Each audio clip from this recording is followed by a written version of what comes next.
I'm beginning this section with a little research from the past 2 years. There's been a lot going on in the past 2 years, if you haven't noticed. There's been racial unrest, the pandemic, a lot of changes, and that has had a huge effect on our youth and our children. Our children are like the canaries in the coal mine. They have sensitive and developing nervous systems. And it has come out in a variety of different ways. The CDC reports that 6 million children have been diagnosed with anxiety and depression. That suicide is the second leading cause of death in 15 to 19-year-olds.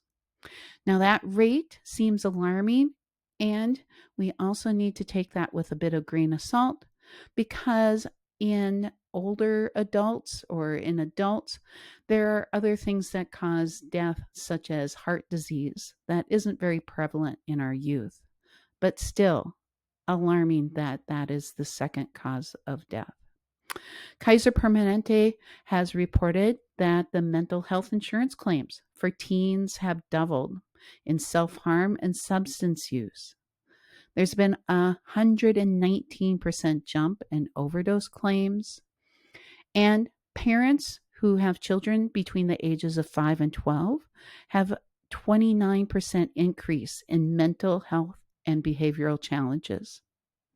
Last year, in October in 2021, the American Academy of Pediatrics, the Children's Hospital Association, and the American Academy of Children and Adolescent Psychiatry posted a statement saying that there is a mental health crisis among children. We've seen reporting of disruptive behaviors in the classroom and schools and disassociated behaviors of shutting down, not being motivated, not engaging. Our children have really not forgotten how to be together in many situations. But this hasn't just affected the children. It has affected our teaching staff and our administration.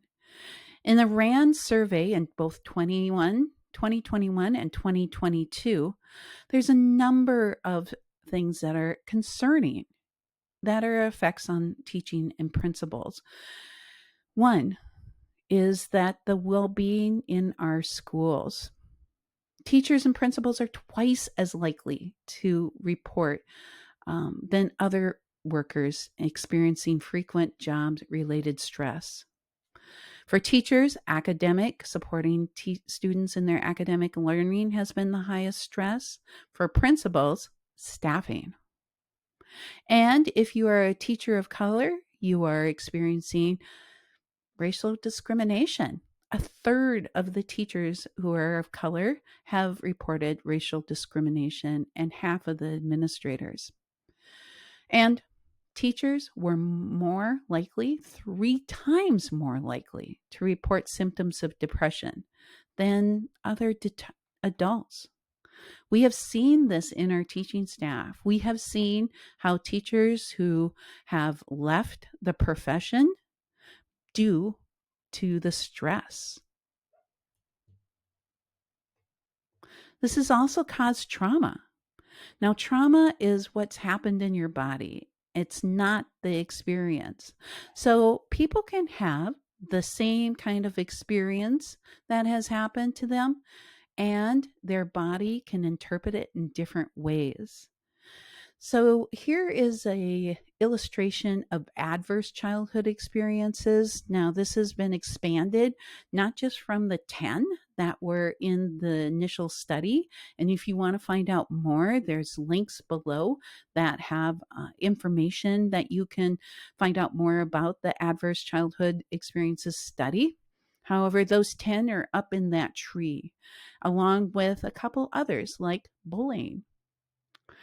So those are the household ones.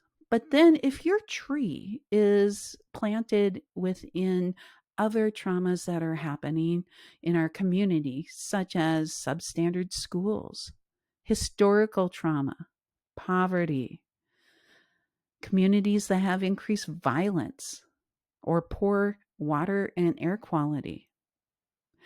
And then, if you add on top of that environmental stressors, things that are happening in our environment, the climate crisis, wildfires and smoke, many disasters that are increasing with as far as flooding, heat, record heat.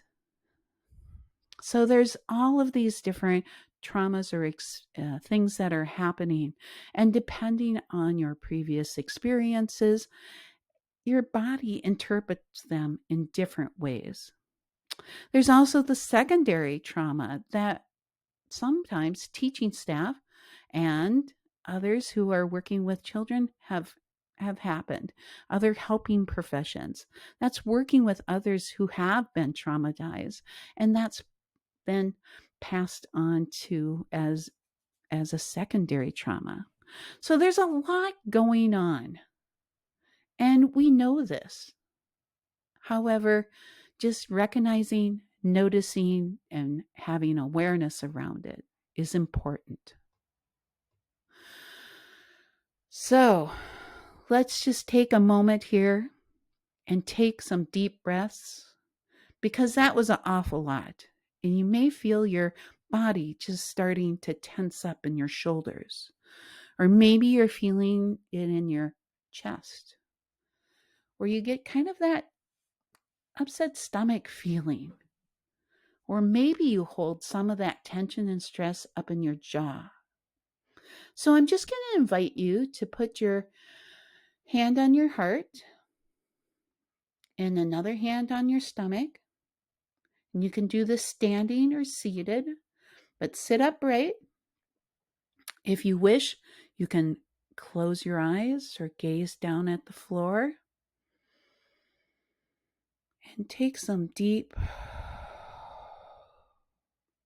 breaths. And take that pause before returning to the next section.